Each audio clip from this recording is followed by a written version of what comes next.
15장 22절로 26절까지입니다.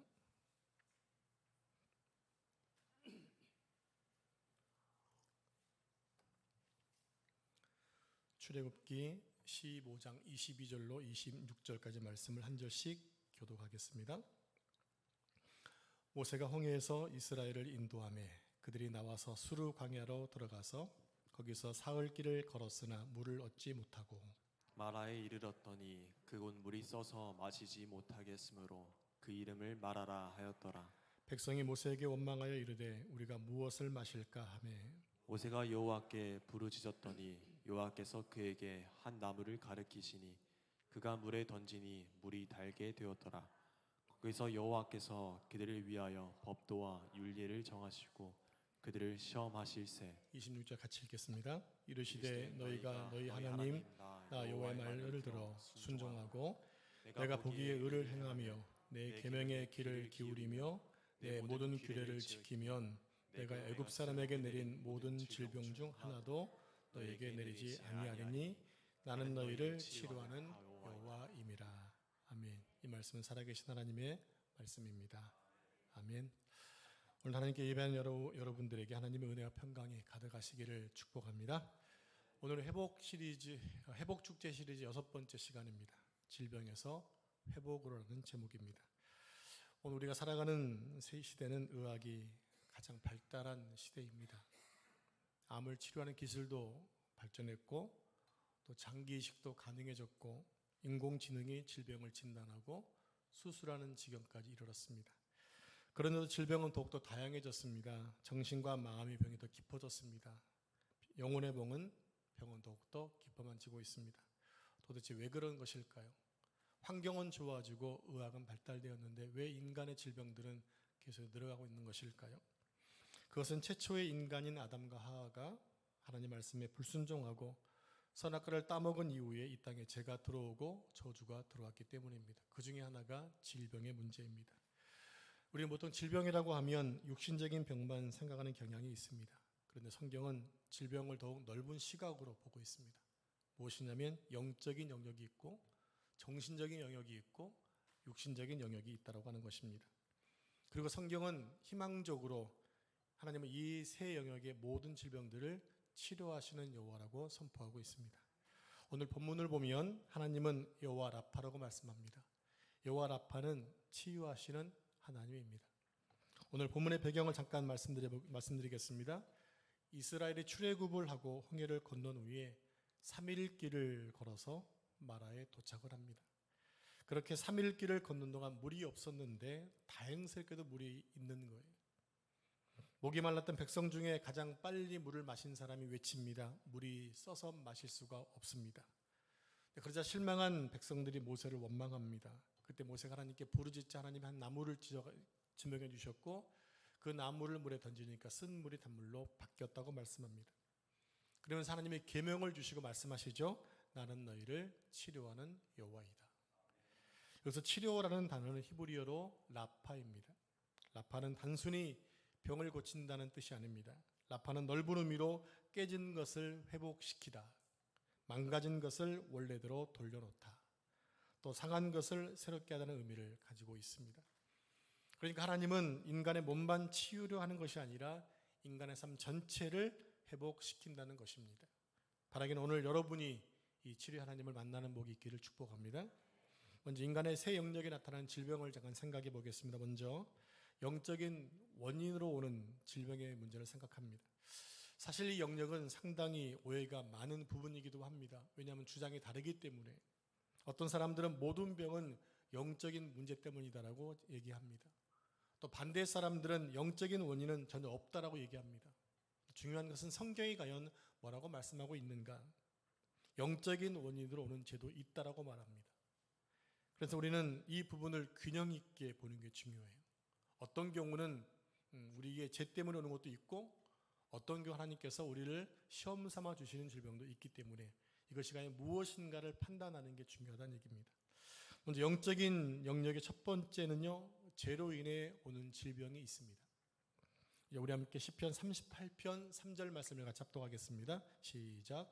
주의 진노로 말미암아 내 삶에 성한 곳이 없사오며 내 죄로 말미암아 내 뼈에 평안함이 없나이다. 네, 이 고백은 다윗의 고백입니다. 다윗이 자신의 죄 때문에 몸까지 무너졌다고 말하고 있습니다. 결국 무엇입니까? 죄로 인해 자신의 몸에 병이 들었다고 말하고 있는 거예요.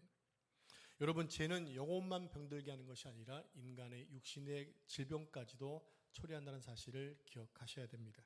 그럼 어떻게 해야 될까요? 죄를 짓지 않도록 해야 되겠죠. 자, 두 번째는 하나님의 징계로 오는 질병도 있습니다. 대표적으로 모세의 누나 미리암이 하나님이 세우신 지도자 모세를 원망했을 때에 그에게 나병이 임했습니다. 그리고 다윗이 우리아의 아내를 범했다가 얻은 아이가 병으로 죽게 됩니다. 자, 이런 사례들은 하나님께서 죄를 돌이키게 하시기 위해 사람을 징계하신 것입니다. 그러니까 하나님의 징계의 목적은 사람을 망하게 하는 것이 아니라 하나님께로 돌아오게 하기 위한 질병이었다고 하는 거죠. 부모가 자녀를 훈계하는 이유는 뭡니까? 미워서가 아니라 사랑하기 때문입니다. 사람 만들어 보겠다고 징계하는 것 아닙니까? 마찬가지로 하나님의 징계는 인간의 회복을 위한 하나님의 사랑이라고 하는 것입니다. 자, 세 번째로 사탄의 공격으로 오는 질병이 있습니다. 욥은 죄 때문에 병든 것이 아닙니다. 오히려 욥은 하나님의 사단에게 자랑할 만큼 믿음의 사람이었습니다.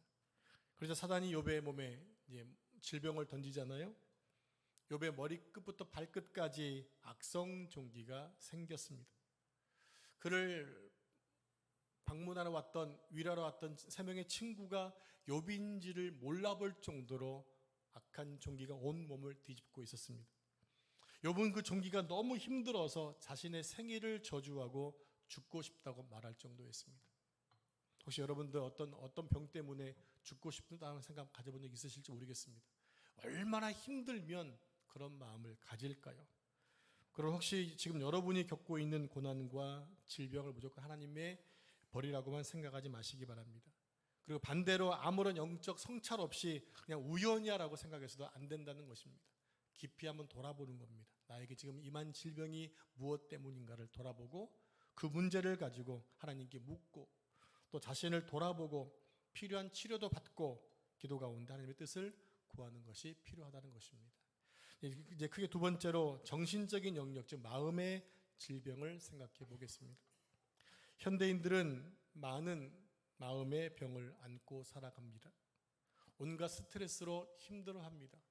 그래서 말하기를 스트레스는 만병의 원인이다 이렇게 말을 하죠. 그래서 잠을 잘 못 자고 이유 없이 불안하고 우울감과 공허감에 시달립니다. 겉으로는 웃고 있지만 속으로 울고 있는 분이 너무 많다고 하는 거예요. 그래서 성경은 마음과 몸이 서로 깊이 연결되어 있다고 말하고 있습니다. 자, 우리 함께 잠언 17장 22절 말씀을 같이 합독합니다. 시작. 마음의 즐거움은 양약이라도 심령의 근심은 뼈를 마르게 하느니라. 여기서 뼈를 마르게 한다는 표현은 사람의 생명력과 활력이 무너지는 것을 뜻합니다.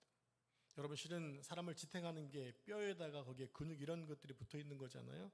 근데 뼈가 말라버려서 기능을 못하면 결국 사람은 무너지게 되어 있습니다.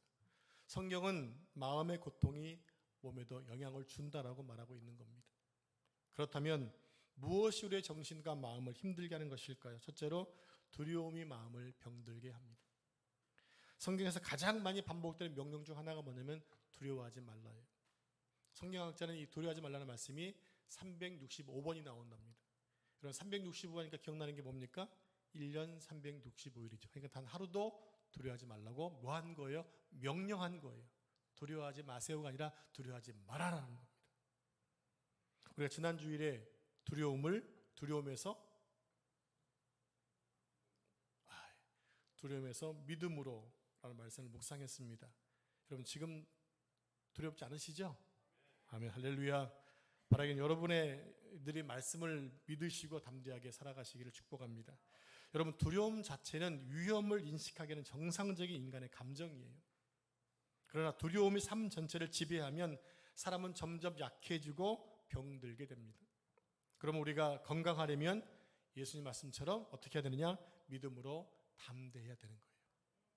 자, 두 번째로 지나친 염려가 마음을 지치게 하고 병들게 한다는 겁니다. 우리 빌립보서 4장 6절 7절 말씀 한 절씩 교독하겠습니다.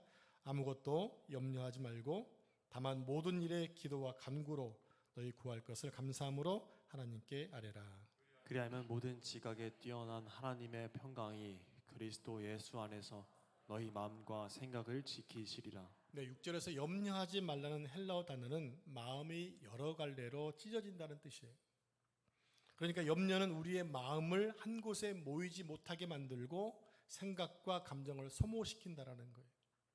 그래서 사도 바울은 염려 대신에 기도하라고 말하고 있습니다. 여러분, 염려는 문제를 해결하는 것이 아니라 오늘을 살아갈 힘을 빼앗는 것입니다. 그러나 기도는 하나님께 모든 문제를 맡김으로 인해 우리의 마음을 하나님의 평안으로 채워가는 거예요. 여러분, 기도하셨다면 뭐하라고 말씀드렸나요? 기대할 수 있다는 거예요. 근데 기도하지 않으면 기대할 게 없는 거예요. 제가 종종 말씀드린 게 뭡니까? 내가 밭에다가 무엇인가 심어 놓으니까 계속 관심을 갖잖아요. 기대하는 거예요. 여러분, 염려와 걱정 대신에 기도하셨다면 여러분 평강의 마음에 주어질 것을 기대하시길 바랍니다. 자, 세 번째로 해결되지 않는 상처가 마음을 병들게 한다는 겁니다. 엘리야는 갈멜산 이 전투에서 크게 승리한 다음에 이세벨의 협박에 깊은 낙심에 빠지게 됩니다. 그가 너무나 크게 낙심한 나머지 하나님 나를 죽여주십시오 라고 얘기할 정도였어요. 그래서 하나님은 그를 꾸짖기보다는 쉬게 하셨고 먹이시고 위로해 주셨습니다. 여러분, 마음의 상처는 부인한다고 해서 해결되거나 사라지는 것이 아닙니다. 그러므로 우리의 상처를 하나님 앞에 정직하게 내어놓는 게 필요해요. 하나님, 저 이런 부분 때문에 너무 힘들어요. 우리는 알고 계시지만 우리의 고백이 필요하다는 거예요. 나의 진단을 내가 하는 거잖아요. 하나님, 저에게 이런 문제가 있습니다 라고 내어놓는 게 필요하고, 또 기도하고 믿음의 공동체 함께 나누는 게 필요해요. 내가 혹시나 나의 문제를 얘기하면 저들이 내가 믿음 없다고 얘기할까, 그거 두려워하지 마시고 같이 믿고 맡기는 거예요. 함께 나 혼자 기도하는 것보다는 2명이 하는 게 낫고 2명보다는 100명이 하는 게 낫겠죠. 여러분, 기도자를 점점 늘려가시는 게 중요합니다. 또 필요한 경우에는 전문적인 상담을 하는 것도 지혜입니다. 자, 네 번째로 용서하지 못하는 마음이 자신을 묶을 수 있다는 거예요. 성경은 용서를 매우 중요하게 가르치고 있습니다. 여러분, 용서는 잘못을 그냥 없던 일로 하는 게 아닙니다. 없어지는 게 아니에요. 또 복수와 미움의 감정을 하나님께 맡기는 것이 바로 용서입니다. 그래서 용서는 나약한 자가 하는 것이 아니라 강한 자가 하는 거예요. 미움의 감정을 오래 품고 있으면 가장 손해는 자기 자신입니다. 그래서 마음에 깊은 병이 들어가는 거예요. 일종의 화병이라고 그럴까요? 마음에서 혼자만 부글부글 끓어오르는 그 병이 있으면 몸은 계속해서 망가져 가는 거예요. 오늘날 우울증, 또 불안장애, 공황장애와 같은 정신질환은 다양한 원인이 복합적으로 작용하는 경우가 많습니다. 그래서 성경은 우리의 마음과 생각을 하나님께 맡기라고 말하고 있어요. 너희 마음과 생각을 맡기라. 그래서 성도에게 기도와 말씀은 너무나 중요한 거예요. 그런데 이게 왜 중요하면서도 못하느냐? 마음이 무너지면, 정신에 병이 들면 성경 말씀 보는 게, 기도하는 게 너무 귀찮아지고 힘들어져요. 의욕까지 상실. 그렇지만 그 약을 먹지 않으면 살 방법이 없어요. 여러분, 너무 아프면 여러분들 약을 찾으시죠? 약을 찾아야 고통이 사라지는 것처럼 영적으로 병이 들고 마음에 병이 들었을 때 포기하면 안 되고, 힘들어도 말씀 앞에 서고 기도하면 살아난다는 겁니다. 왜요? 약을 먹잖아요. 그래서 필요한 경우에 상담과 의료적인 치료를 받는 것도 필요합니다. 전문적인 상담을 받는 것은 믿음이 없어서가 아니라 하나님께서 허락하신 도움을 활용하는 지혜입니다. 그래서 병원도 필요하고 상담소도 필요한 거예요. 그것을 의뢰해서 도움받는 게 필요하다는 것입니다. 나는 믿음으로 하면 나을 거야. 좋은 거지만 실은 실패한 경우도 엄청 많다라고 하는 거예요. 그래서 교회는 믿음이 없어서 그래가 아니라, 비판할 것이 아니라 상처 입은 사람을 품고 회복을 위해 함께 기도하는 게 필요하다는 거예요. 그게 공동체인 거예요. 사랑하는 여러분, 하나님은 우리의 상한 마음을 아시고 지친 영혼을 품으시고 깨어진 관계를 회복시키기를 원하십니다. 그래서 우리의 마음이 하나님 안에서 쉼을 얻을 때 삶 전체가 회복의 길로 나아가게 되는 것입니다. 이제 세 번째로 육신의 질병은 왜 오는가에 대해서 살펴보겠습니다. 우리는 지금까지 영적인 부분과 정신적인 영역의 마음의 원인을 살펴보았습니다. 많은 사람들이 이렇게 질문을 합니다. 목사님, 내가 하나님을 잘 믿는데 왜 나에게 병이 걸리죠? 기도하는데 왜 암이 걸리나요? 헌신하고 충성했는데 왜 고난이 끊이지 않는 걸까요? 이런 질문은 오늘만의 질문이 아니에요. 성경에도 그런 질문이 나와 있고 답이 나와 있거든요. 성경은 육신의 질병의 원인을 여러 가지로 설명하고 있습니다. 첫 번째로 타락한 세상에 살기 때문에 질병이 온다라는 겁니다. 여러분, 우리는 세상의 땅에 발을 딛지 않고 살 수 없는 존재잖아요. 자연 환경에 대해서 예민할 수밖에 없는 거거든요. 하나님은 천지를 창조하시고 심히 좋았다라고 말씀하셨습니다. 그때는 죽음도 없었고 질병도 없었습니다. 그러나 죄가 세상에 들어온 이후에 모든 피조 세계가 망가져 버렸습니다. 자, 우리 함께 로마서 8장 22절 말씀을 같이 합독하겠습니다. 시작. 피조물이 다 이제까지 함께 탄식하며 함께 고통을 겪고 있는 것을 우리가 아느니라. 네, 사도 바울이 로마 교회에게 얘기합니다. 피조 세계가 신음하고 있다, 고통하고 있다라고 말하고 있어요. 그래서 피조물의 으뜸인 우리 몸도 예외일 수가 없다라는 겁니다. 여러분, 날씨가 너무 더우니까 살기 힘드시죠? 여러분, 참 좋은 환경 속에 살고 계시나 봐요. 그래도 실내에 있으면 그래도 견딜만 하고 좋은데 밖에서 일을 하시는 분은 너무 어렵잖아요. 근데 이게 사람은 그래도 날씨가 너무 춥고 더워도 살 수 있어요. 영하 50도도 살잖아요, 사람은. 근데 피조물들은 그렇게 못 살아요. 그들에게 갖고 있는 그 온도를 넘어가면 모든 것들이 변질되고 죽게 돼 있거든요. 지금 계속 폭염 중대 경보가 내리니까 꿀벌들이 지금 폐사하고 있어요. 하위단지의 꽃과 나무가 지금 죽고 있다는 얘기입니다. 그것뿐만이 아닙니다. 많은 것들이 이상이 와서 결국 그 모든 것들이 사람에게 영향을 미치게 되지요. 여러분, 우리 인간의 몸은요, 시간이 지나면서 노화됩니다. 세포가 노화되고 관절과 근육이 약해지고 시력도 떨어지고 청력도 떨어집니다. 또 몸이 노화되면서 여기저기 아픈 곳이 늘어갑니다. 또 늘어가는 게 있으나 주름도 늘어가고 약도 늘어갑니다. 그러나 우리의 몸은 쇠약해지지만 너무 감사한 게 하나님은 날마다 우리의 속사람을 새롭게 하신다고 말씀하고 있어요.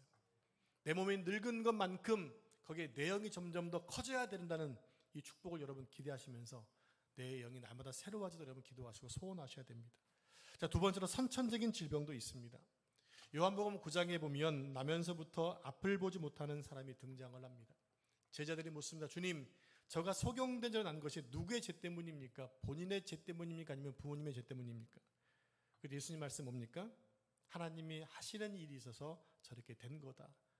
저 맹인의 죄도 아니고 부모의 죄도 아니다라고 말씀하셨어요. 예수님은 태어나면서 소경인 사람의 인생을 저주받은 인생이 아니라 하나님의 은혜가 드러날 수 있는 인생으로 보신 거예요. 저 화면 하나 보내주실래요? 여러분 많이 보신 사람이죠? 닉 부이치치라는 사람입니다. 태어날 때 양 손이 없었습니다. 발도 요만하게 작게. 걷는 거 보면 참 귀여워요. 실은 귀여운 게 아니라 너무 불행해 보이죠. 많은 사람들이 얘기했습니다. 그의 삶이 불행하다고. 근데 오른쪽 사진 보니까 아름다운 부인과 4명의 자녀를 얻었네요. 네. 근데 그가 하나님을 만나게 되자 자신의 장애를 절망이 아니라 복음의 통로로 사용했다고 하는 거예요. 그가 가서 복음을 전하면 많은 사람들이 울고 감동에 빠져서 하나님 영접하는 일들이 막 생겨나고 있다고 하는 거예요. 그의 장애는 인생의 끝이 아니라 하나님이 사용하시는 출발점이 되었다고 하는 거죠. 지금 여러분 가운데 어떤 질병의 문제로 고민하고 슬퍼하는 분이 계시다면 왜 나에게 이런 일이 생겼습니까? 라는 원망과 질문에 한 걸음 더 나아가셔서 하나님께서 이 상황 속에서 무엇을 이루기를 원하십니까? 하나님 지금 나의 모습을 통해 무엇을 원하시나라고 묻는 질문까지 나갔으면 좋겠습니다. 그럼 하나님의 음성이 들려지면 낭망이 아니라 힘과 위로를 얻을 수 있다고 하는 겁니다. 세 번째로 잘못된 생활 습관과 환경 때문에 병이 오는 경우도 있습니다. 그런데 성경은 인간의 책임도 함께 지적을 합니다. 사람에겐 잘못된 생활 습관을 가진 분들이 의외로 많지요. 요즘에 최근에 영상을 보느라 잠을 잘 못 자는 분들이 많아요. 그래서 불면증에 빠집니다. 과로를 계속합니다. 몸에 안 좋은 음식을 자주 먹고 몸을 돌보지 않는다면 건강에 이상이 올 수밖에 없는 것입니다. 그러나 건강한 삶을 살려면 잘못된 생활 습관을 바꾸는 게 필요합니다. 우리 성도는 잘못된 습관을 바꾸셔야 됩니다. 바꾸시기를 바랍니다. 제가 금요일날 우리 이은희 목사님께서 설교하실 때 그 생각이 갑자기 들었어요. 하나님이 우리에게 빛을 전해주는데 우리에게는 어둠을 쫓아내기를 바라면서도 내가 버리지 못하는 어둠이 있다는 거예요.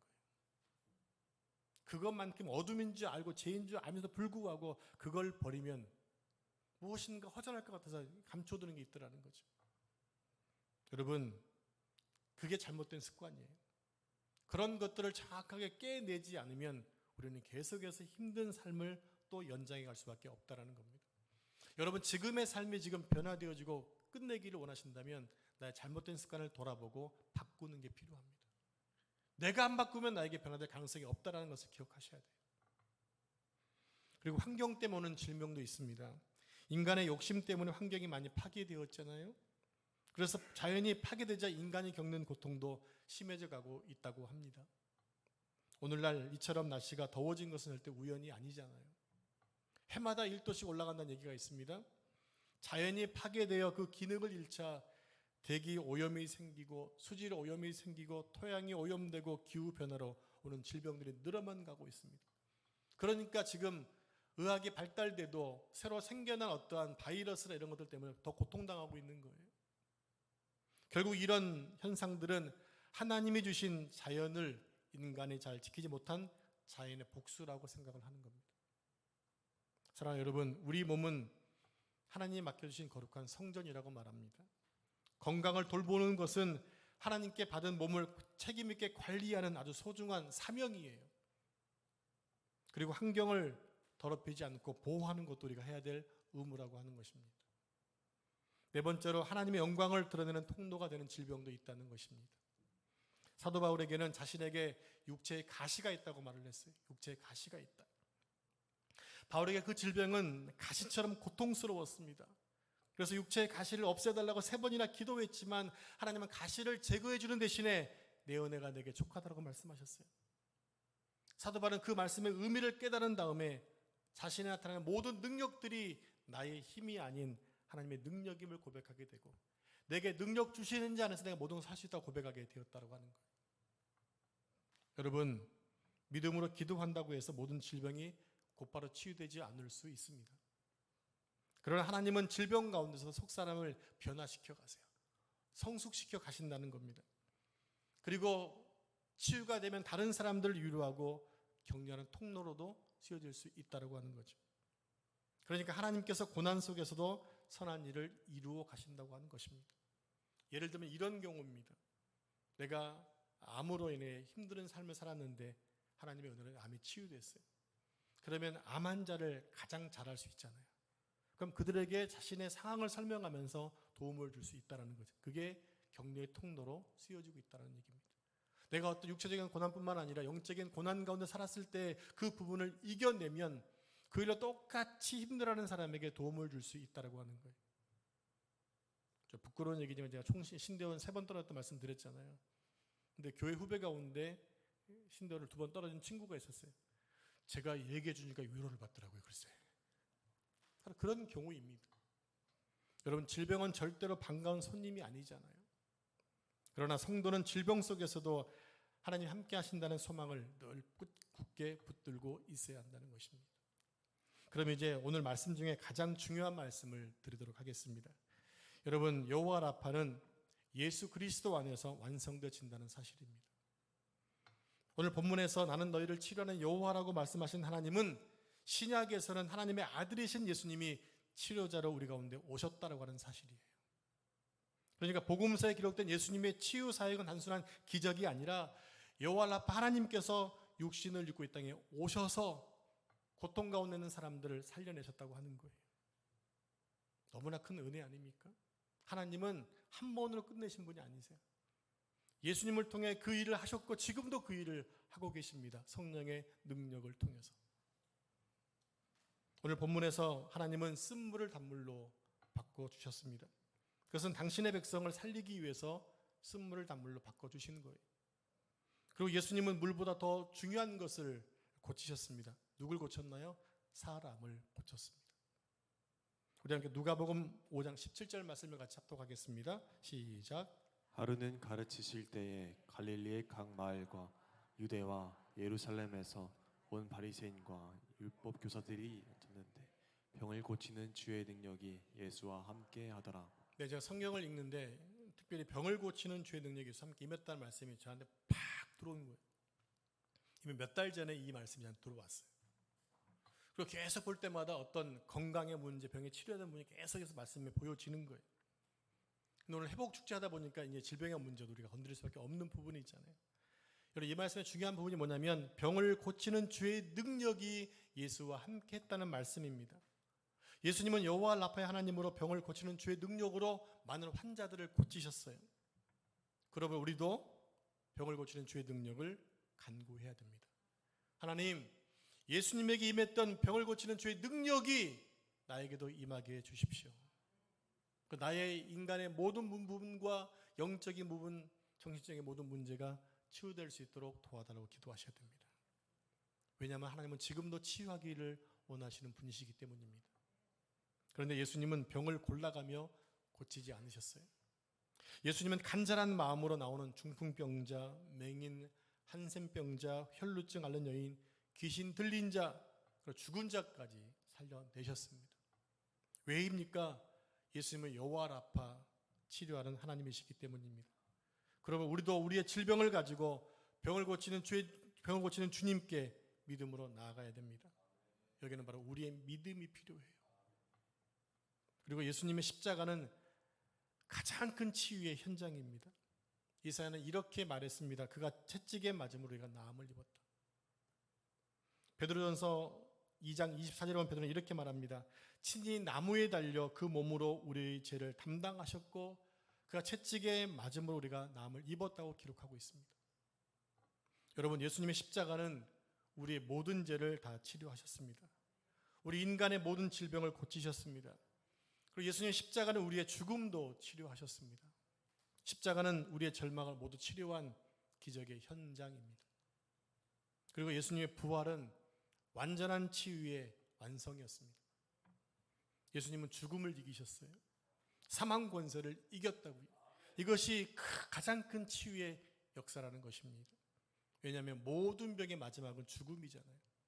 예수님 그 죽음마저 무너뜨리시고 부활하셨기 때문에 그 부활의 주소는 우리 치료의 최고의 마지막 승리라고 하는 것입니다. 그러므로 여호와 라파는 병만 고쳐주시는 하나님이 아니라 죽음까지도 이기시는 하나님의 능력이 된다는 것입니다. 이제 말씀을 마무리하겠습니다. 올해 예배 중에 눈을 들어 하늘을 쳐다보셔서라는 찬양을 불렀습니다. 저도 이번 주 한 주간 동안 말씀을 준비하면서 계속 이 찬양을 불렀고 들었습니다. 이 곡을 작사 작곡하신 김석규 목사님은 제 중고등학교 때 은사셨습니다. 국어와 윤리를 가르쳤던 선생님이셨어요. 지금은 목사님이 되셔서 전 세계를 다니시며 찬양 전도 집회를 하고 계시더라고요. 여러분, 그분의 곡이 되게 은혜스럽잖아요. 많이 들어보셨죠? 8집을 내고 나서 당신과 호용호제하고 지내던 후배 목사님이 간경화 말기로 사경을 헤매던 어느 날 목사님은 그 후배 목사님을 찾아가서 CD를 건네주면서 기도하고 이렇게 말을 했습니다. 목사님이 이 음반에 수록된 곡 중에 눈을 들어 하늘을 쳐다보세요라는 곡이 있습니다. 이 찬양 안에는 성경 말씀 세 구절이 나옵니다. 성령님이 이 찬양을 뚫고 나오셔서 그 말씀이 믿어지게 하시고 그 믿음이 고통을 견뎌내고 참아내도록 버텨내도록 도우실 것입니다. 그러니 하루 종일 이 찬양만 들으세요. 후배 목사님은 이 찬양을 매일매일 수없이 반복해서 들었고 간경화 말기로 죽음의 직전까지 갔던 몸이 깨끗하게 고침을 받았다는 것입니다. 이 찬양 안에 들어있는 세 개의 구절을 한번 살펴보겠습니다. 첫째로 빌립보서 4장 6절 말씀 같이 믿음으로 같이 합독합니다. 시작. 아무것도 염려하지 말고 다만 모든 일에 기도와 간구로 너희 구할 것을 감사함으로 하나님께 아뢰라. 네, 두 번째 말씀은 이사야 43장 2절 말씀입니다. 같이 합독합니다. 시작. 내가 물 가운데로 지날 때 내가 너와 함께 할 것이라. 강을 건널 때에 물이 너를 침몰하지 못할 것이며 네가 불 가운데로 지날 때 타지도 아니할 것이요 불꽃이 너를 사르지도 못하리니. 네, 세 번째 로마서 8장 28절 말씀을 잡독합니다. 시작.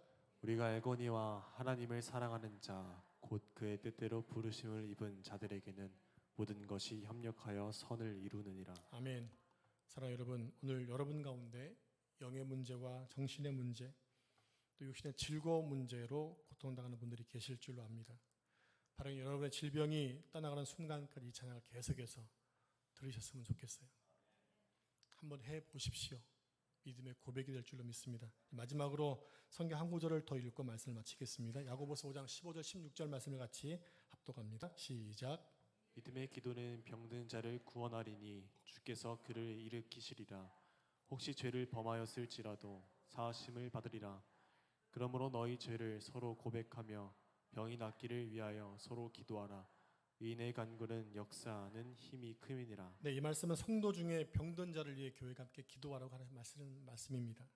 우리는 이 말씀을 근거로 간절하게 기도해야 됩니다. 주님, 우리의 질병을 고쳐 주십시오. 주님, 나의 통증을 멈춰 주십시오. 주님, 회복의 은혜를 주십시오라고 함께 기도해야 됩니다. 여러분, 하나님은 지금도 치유하십니다. 쓴물을 단물로 고치신 하나님과 또 많은 병자를 고치신 예수님은 오늘도 동일하게 우리를 치유하실 수 있는 분입니다. 하나님은 우리가 안고 있는 문제보다 더 크신 하나님이십니다. 그 하나님을 신뢰함으로 인해 여러분을 괴롭히는 모든 질병이 떠나가고 모두가 다 치유되어서 바로 치유의 기적의 주인공이 될 수 있기를 축복합니다.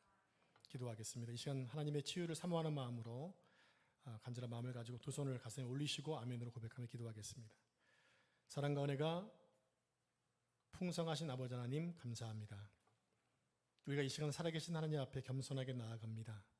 주님은 천지를 창조하신 전능하신 하나님이시며 죽은 자를 살리시고 병든 자를 고치시는 생명의 주인임을 믿습니다. 주님께서는 나는 너희를 치료한 여호와라고 말씀하셨습니다. 우리가 오늘 그 약속을 믿고 담대히 주님 보좌 앞에 나아갑니다. 하나님은 우리의 영혼뿐만 아니라 우리의 삶 전체를 회복시켜 주시는 능력의 하나님을 믿습니다. 주님, 먼저 우리의 영을 치료하시고 새롭게 하옵소서. 우리 영이 날마다 주님의 영과 교통하도록 깨어나고 새로워지게 하옵소서. 주님, 우리의 정신과 마음을 붙잡아 주시옵소서. 우리 안에 하나님의 평강이 충만하게 하옵소서. 우울증이 사라지게 하시고 모든 두려움이 떠나가게 하시고 모든 염려와 걱정이 사라지게 하시고 우울과 절망이 떠나가게 하시며 주님의 기쁨과 평강이 우리의 마음을 다스려 주옵소서. 주님, 이제 우리의 병든 몸을 주님께 맡깁니다.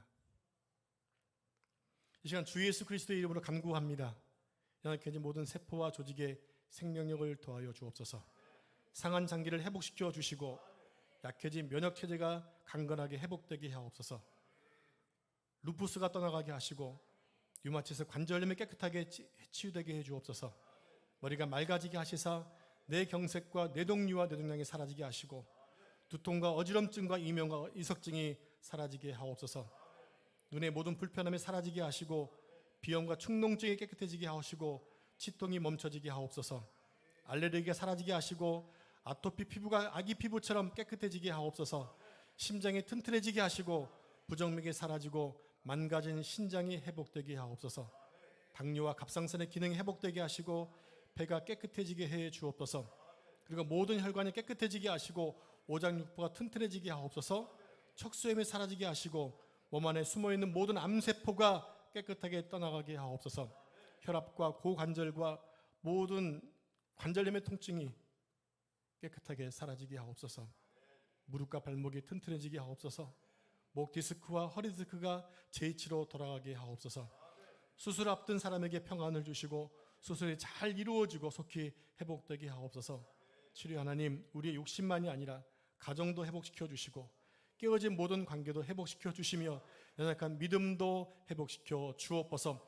주님께서 주시는 평강이 우리의 마음과 생각을 지켜주시고 어떤 두려움 속에서도 소망을 잃지 않게 하옵소서. 주님, 간절히 바라옵기는 오늘 우리가 눈으로 아직 변화를 다 보지 못할지라도 주님은 계속해서 일하실 줄로 믿습니다. 주님, 우리의 문제와 상황보다 더 크신 하나님을 믿습니다. 그런 날마다 낙심하지 않게 하시고 끝까지 소망을 붙들게 해 주옵소서. 점점 좋아지게 하옵소서. 점점 온전해지게 해 주옵소서.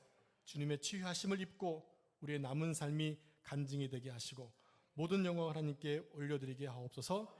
이 모든 말씀 우리의 치료자 되시는 예수님의 이름으로 기도합니다. 아멘.